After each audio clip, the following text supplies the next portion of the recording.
What I'd like for you to do right now, I want you to think about your dream, because I'm in a room full of dreamers. Think about your dream right now. I want you to think about it and envision it. Now, ladies and gentlemen, let me share something with you. I do not believe that any of us have dreams that were not given to us for the purpose of accomplishing those particular dreams. And I want to share something with you that has changed my life. I started out, as was indicated by Jack. It's very humble beginnings. I don't know what that dream is that you have. I don't care how far-fetched it might appear to be. I don't care how disappointing it might have been as you've been working toward that dream. But here's what I know, that that dream that you're holding in your mind, that it's possible. Let's say that together, please. Say, it's possible. See, sometimes we can't say, I can do that.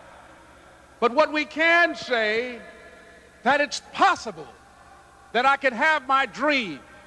As we run toward it, as we work on it day in and day out. No one, ladies and gentlemen, could have convinced me when I started out just over 6 years ago, working on my dream. And I want you to think about whatever your dream is, because I was willing to take a chance. And most people won't do that.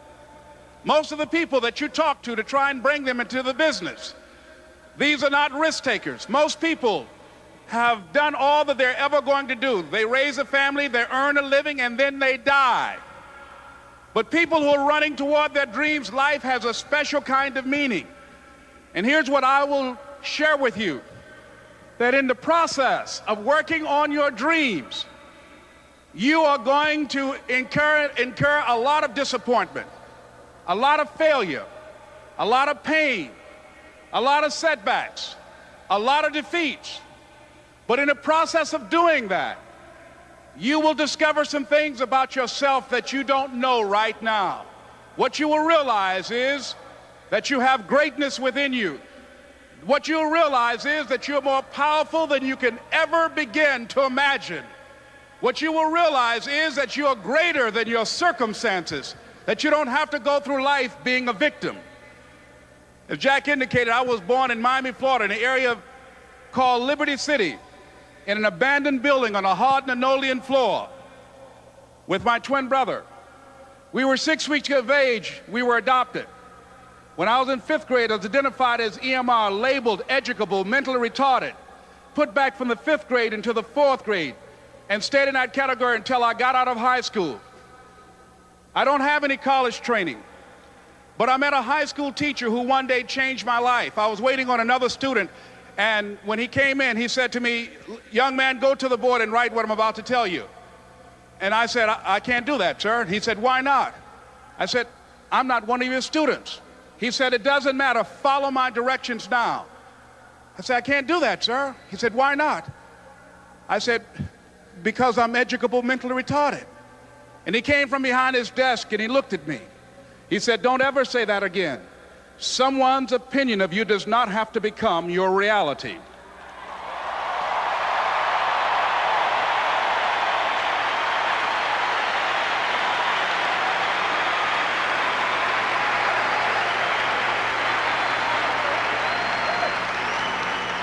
And that man, Mr. Leroy Washington, did something for me. He started planting seeds in my mind that enabled me to begin to dream, as Dexter has been doing for you.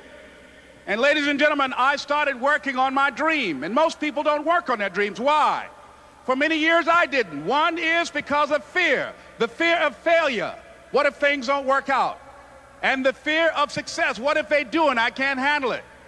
The other thing is that most people, ladies and gentlemen, they get comfortable. They stop growing, they stop working on themselves, they stop stretching, they stop pushing themselves, and they end up becoming very cynical about life, and they throw in the towel on themselves and on their families and on their dreams. And the other thing is that most people don't feel worthy. What I'm doing now, I could have been doing years ago. But because I did not have a college education, because I didn't believe in myself, because I allowed other people's opinion of me, to control my destiny, I didn't act on my ideas. So I applaud you for your dreaming, for your running toward your dream. I applaud you for believing in yourself, because that's what life is about, stretching and challenging, looking for ways that you can begin to improve yourself. And ladies and gentlemen, as a result of stretching out, of acting on my dream, and I don't know what that dream is for you, I can tell you that it's possible. No one could have convinced me that after just over 6 years, I will have my own book entitled Live Your Dreams. Just over 6 years, I would have 5 specials on public television. Just over 6 years, I've done motivational speaking for AT&T, Procter & Gamble, McDonald's Corporation, Xerox, IBM. Just over 6 years. I will now have my own talk show that will premiere on Monday, Labor Day. I'm saying to you, your dream is possible. Your dream is possible. But not only is it important that you believe and begin to know that it's possible for you to live your dream as you run toward it, but I've done something that I want to share with you called Choosing Your Future. In fact, I've developed a set of tapes talking about how to begin to create your own reality by choosing your future. And not only is it important for you to know it's possible for you to choose your future, but it's necessary that you work on yourself, that you develop yourself. It's necessary that you get the energy drainers out of your life, people who don't want anything.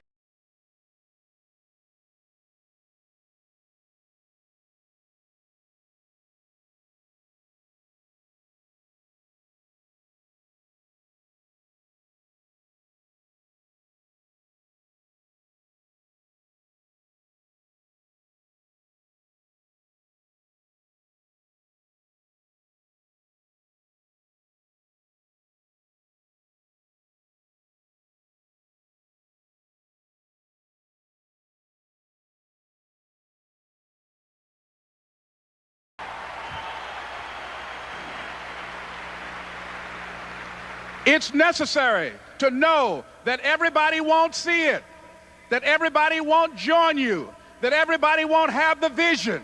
It's necessary to know that a lot of people like to complain, but they don't want to do anything about their situation, that you are an uncommon breed. You know, you have to know within yourself that I can do this. Even if no one else sees it for me, I must see it for myself. That's necessary.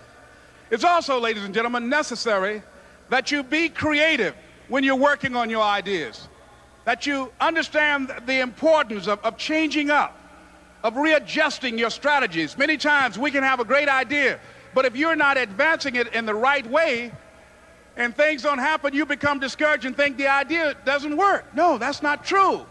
It's necessary that we become creative. I remember when I was in New York walking down the street, and a guy approached me and said, "Hey, mister, can I shine your shoes?" And I said, "No, I'm in a hurry. I don't have time."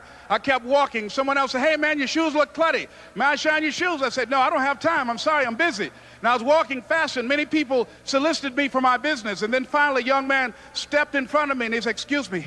And he started counting, 97, 98, 99, 100. He said, "Sir?" I said, "Yes." He said, "Come here, please." I said, "What is it?" He said, "Today is my birthday. And every year, just to thank God for another year of life, the 100th person who passes my shoe shine stand, I offer them a free shoe shine. Would you give me the honors?" I said, "Why, sure." I got up on the shoe shine stand, George, and I sat there, and he shined my shoes diligently. And when I got down, I looked at them, they were sparkling. And I was walking away, and I said, "Thank you." And I stopped, I said, "Excuse me, but how much do you usually charge?" He said, "Only $2. I said, "I tell you what, today's your birthday. Here's $5, keep the change." He said, "Thank you." As I was walking away, looking in the opposite direction at other people coming, he started counting again. 97, 98, 99, 100.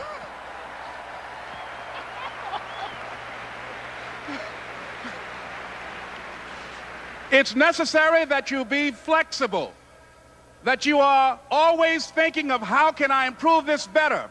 This is a customer-driven economy. It's necessary for you to always explore various ways in which you can improve the quality of service that you're providing for the people in your organization.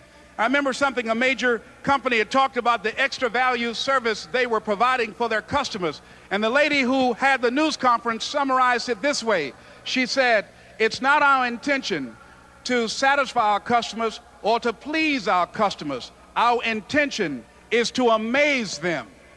It's necessary, if you're going to compete today, that you look for ways to amaze your customers by being one of those individuals that keep your commitments, that keep your word, that's relentless. It's necessary as you work with the people that you bring into your organization, that they see that you are a good example of a person to work with, because you model integrity and determination and ambition and truth and honesty and the way in which you conduct business. The next step is, that is you. That is you. That no one can do it for you but you. And even though you face disappointments, even though you will experience some setbacks, it goes with the territory. You must understand that. I remember I was playing a game with my 9-year-old son, John Leslie, and I beat him 10 straight games in a game called Connect 4. And finally, I said, "John Leslie, I'm bored. I don't want to play you anymore." And I got up. I said, "I'm ready to go to sleep now." And repeat after me, please. Let's say this together. It's not over until I win. John Leslie said, "No, you can't go now, Dad." I said, "Why?" He said, "It's not over until I win." That was his attitude. We sat down and we played several other games. And finally, after the 11th game, John Leslie won, and he got up and he yawned. And he said, "I'm ready to go to sleep now." And I'm saying to you, what if all of us took that attitude after we face a rejection and a no, or we have a meeting and no one shows up, or somebody say, "You can count on me," and they don't come through? What if we have that kind of attitude? The car's repossessed. Nobody believes in you. You've lost again and again and again. The lights are cut off, but you're still looking at your dream, reviewing it every day, and say to yourself, "It's not over until I win."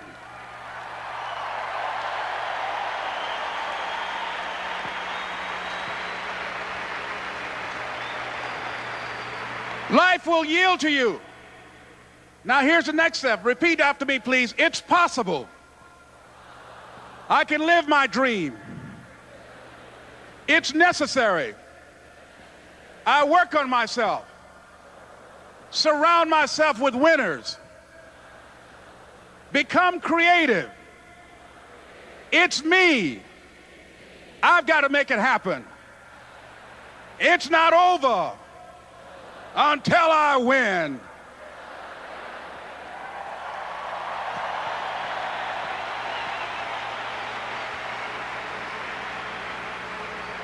The next thing that's important to know, yes, it's possible that you can choose your future and direct the course of your life as you run toward your dream. It's necessary that you have goals, that you write those goals down, that you plan, that you think constantly of how you can begin to improve what it is that you're doing. If it's your presentations, if it's your recruiting skills, whatever that is. It's also necessary that you look for ways to always find a way to pull it out when everybody else thinks that you're defeated. That you've got to take personal responsibility to know that in order to become successful, you've got to make it your personal business to do it. But the next thing, ladies and gentlemen, I want to share with you that some of you already know that it's hard. It's not easy. It's hard changing your life. It was hard when just over 3 years ago in the Penobscot building in Detroit, Michigan, where I was operating my business, and I fell on some hard times, and I was sleeping in my office. It was hard coming into the lobby, and the security said, "Excuse me, Mr. Brown, can we see you for a moment?" And I said, "Yes." And I walked up to the counter, and he gave me an envelope. And he said, "Would you mind reading it here?" And I opened the envelope, and the envelope was from management that said, "This is an office tower. It's not a hotel. Please do not sleep in your office." And I said, "Excuse me, sir." I said, "I just work long hours in creating my business. I'm an entrepreneur. And right now, things are bad for me. But they're not going to be this way always." And I just asked for the opportunity to continue to operate like I'm doing. I'm not trying to make this my home. And it was hard coming through the lobby. And sometimes they would laugh. There's a guy talking about becoming successful. And look at him. He's bathing in the bathroom upstairs on the 21st floor. He sleeps on the floor. Him and two other dreamers up there. Look at him. It was hard, ladies and gentlemen, coming to speak to people. And I was facing financial difficulties in my own life. I was behind on my bills and my dreams, and I'm saying to them, you can live your dream. It was hard, ladies and gentlemen. It was very difficult to pick myself up each day believing that I could do it. There were times that I doubted myself. I said, God, why is this happening to me? I'm just trying to take care of my children and my mother. I'm not trying to steal or rob from anybody. Why did this have to happen to me? It was very hard. And here's what I want to say to you. For those of you that have experienced some hardships, don't give up on your dream. No one could have convinced me by holding on, by continuing to push forward, by continuing to run toward my dream, that one day I would have my own talk show. It's a long shot, ladies and gentlemen, from Liberty City, an abandoned building on a floor, never knowing my mother or father. It's a long shot. Being here with you today in this dome in Atlanta, it's a long shot. No college training, labeled educable, mentally retarded, but I kept running toward my dream.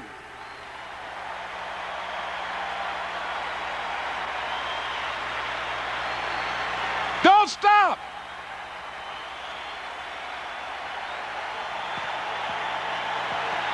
Don't stop.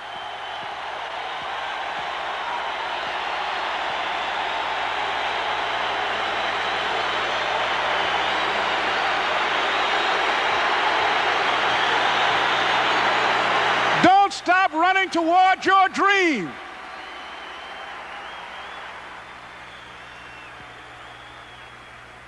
It's very important as you hold on to that dream. There are moments when you're going to doubt yourself. There are rough times are going to come, but they have not come to stay. They have come to pass. It's very important for you to know that. Don't say I'm having a bad day. Say I'm having a character building day.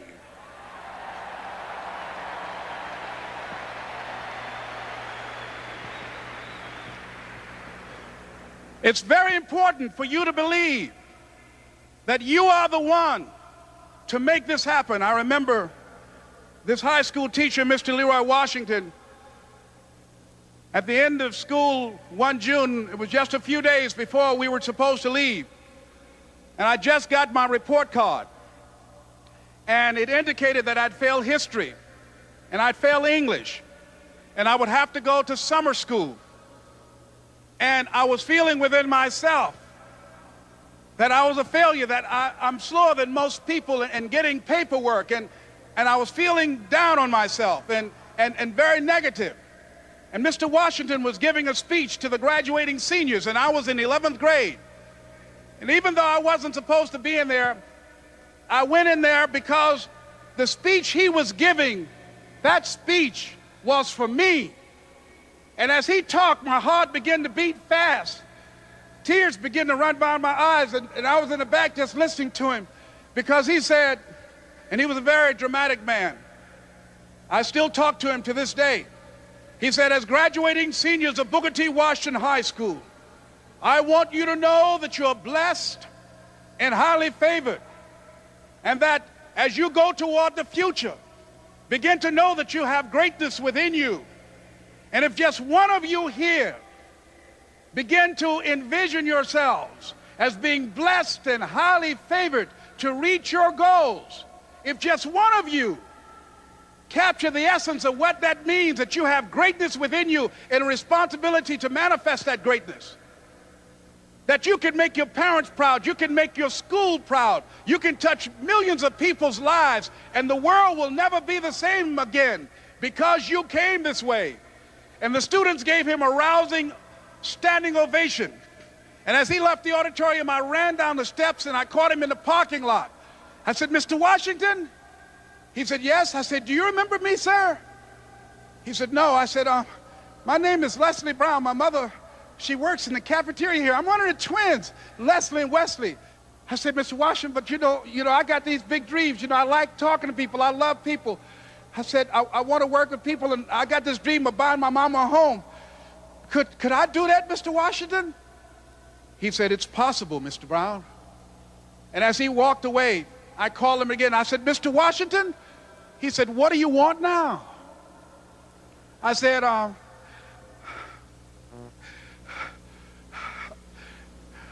I'm the one, sir. I said, I'm the one. You remember me, sir. I'm Miss Mamie Brown's boy. I'm the one. I'm the one.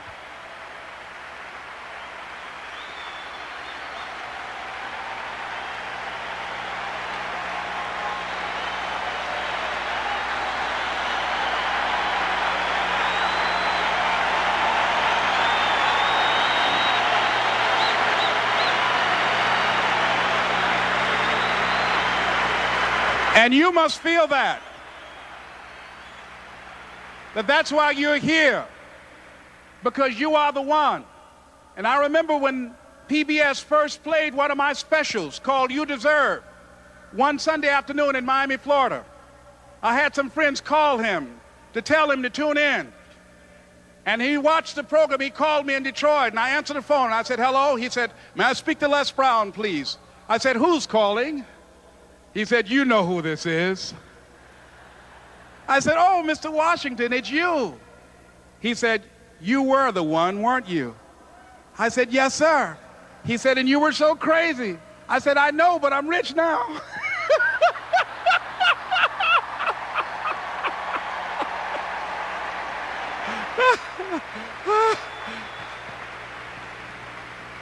Ladies and gentlemen, it's not going to be easy. It was hard laying on the floor of the Penobscot building, looking out of the window, daydreaming, saying, Les, can you do this? Can you make this happen?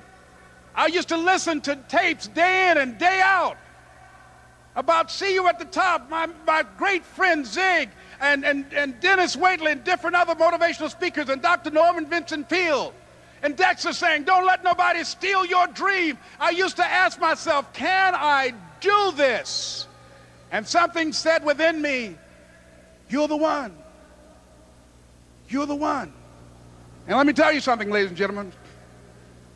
While you're here, and before you go back home to your respective cities and communities, write down at least 5 reasons on why you deserve your dream, on why you won't give up, what's going to make you unstoppable, why you must be unreasonable, because logical, practical thinking says you can't do it today. But if you want to produce unreasonable results in your life, like living your dream and taking charge of your destiny, you've got to be an unreasonable person. You've got to be an uncommon person. So write down the reasons of why you're here. My first major goal was to buy my mother a home. And let me tell you something, ladies and gentlemen. What will reasons do, Les? Nietzsche said, if you know the why for doing, you can endure almost anyhow. What do you mean by that? If you know why you're doing something, when the hard times come, and they're going to come, when the disappointments and the rejections come, and they're going to come by the truckloads, your reasons will be your rod and staff to comfort you, to pick you up. Once again, I got a saying on one of my tapes, if life knocks you down, try and land on your back, because if you can look up, you can get up. Let your reasons get you back up.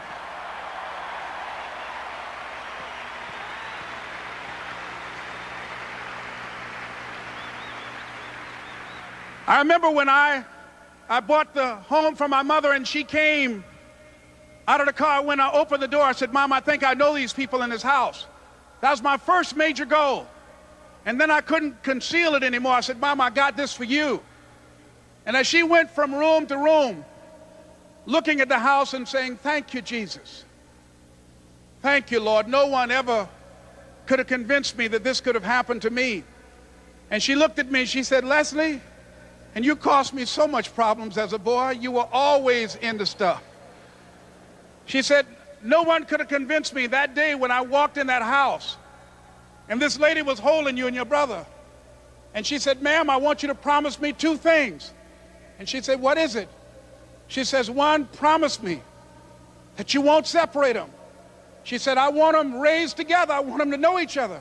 I got pregnant while my husband was away in the war, and I can't keep them. Promise me that you won't separate them. She said, I promise I won't. I've never had children. I promise I won't separate them. And she said, promise me that you'll never tell them about who I am, because if my husband ever found out, he would kill me. She said, I promise. And she said that she gave them to us, and she kind of cried, and she was walking out the door, and she looked at my adopted mother. She said, remember, don't you separate them. She said, I swear to God, I won't separate them. I'll keep them together. And she said, as I held y'all in my arms, I never had any children of my own. I didn't know how I was going to do it, but I knew with the help of God, I will do it. And ladies and gentlemen, my mother had a dream of having children and raising us. She didn't know how she was going to do it.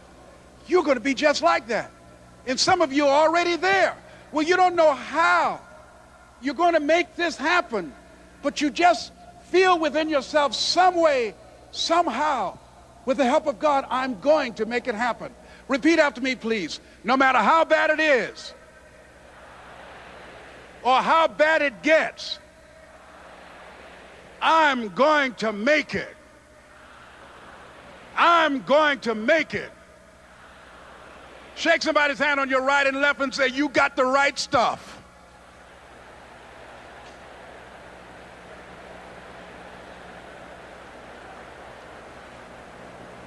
So yes, it's possible for you to live your dream. It's necessary that you associate with winners, that you work your system, that you are relentless, that you never give up. It's you. You've got to take personal responsibility. You've got to make it your personal business to make it happen. And you've got to resolve within yourself that I can do this, that it's hard, but you've got to say, I'm the one. I'm the one to make this happen. I'm the one to become successful in this business. As you work to help other people to become successful, that feeds your success.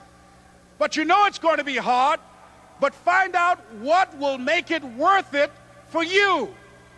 I told Mr. Washington I wanted to become a disc jockey. Someone asked me to tell this story.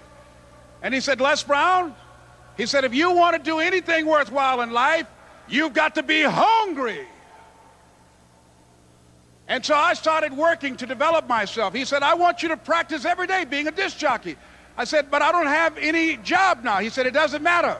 He said that it's better to be prepared for an opportunity and not have one than to have an opportunity and not be prepared. So every day I was working to develop myself. And that's what you must do. And as I was working to develop myself, I applied for a job as a disc jockey, WMBM on Miami Beach. I went to a guy named Milton Butterball. I said, how you doing, Mr. Butterball? I'd like to get a job as a disc jockey. He looked at me, he said, you have any broadcast background? I said, no, sir, I don't. You have any journalism background? I said, no, sir, I don't. He said, we don't have any jobs available. I said, yes, sir. I went back to Mr. Washington and I told him. He said, don't take it personally.